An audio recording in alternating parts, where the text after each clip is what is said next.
که شوهر اگر وفات کند زن میتواند که او را شسته کفن کند؟ شسته کفن کردن زن یگانه در مذهب ابو حنیفه رحمت الله علیه میگن طلاق میافتد، درست نیست در مذهب ابو حنیفه رحمت الله علیه. لیکن تمام دیگر علما اتفاق هستند که این خلاف قول پیامبر است. یعنی هر یک مذهب یک خطاگی دارد. صاحبای مذهب میدونیم که عالم بودن، آنها معصوم نیستن، خطاگی میکنن. حدیث ثابت است، پیامبر صلی الله علیه و سلم به حضرت فاطمه ببخشید عایشه میگویند وقتی از درد سر شکایت میکنند اگر تو از من پیش مردی من تو را شسته کفن میکنم، خودم میگرانم.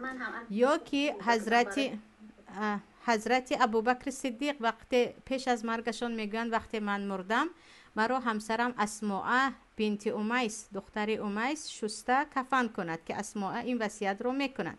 از این که قول صحابه هست، اینجا حدیث پیامبر است، شوهر هم میتواند زن رو بشوید کفن کند، زن هم. اما گفتید نه به من قول پیامبر هم لازم نه، کار ابوبکر هم لازم نه، من همون در قول حضرت ابو حنیفه رحمت الله علیه میستم. ابو حنیفه خودشون میگن که بعد از مرگ من یکی حدیثی صحیح پیدا شد، قول من رو به کنار بمانید، حدیث رو بگیرید.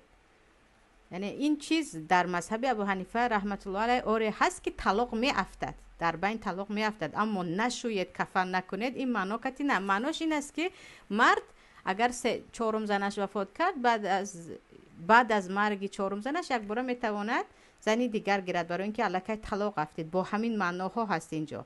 اما شستن در برش کفن کردن حدیث آمده است، قول صحابه آمده است.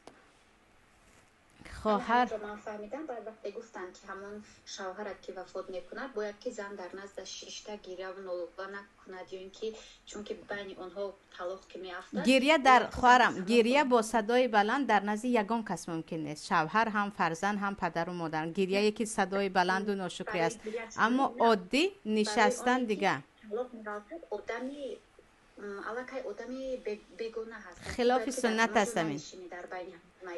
خواهر زینب خلاف سنت است این گپ.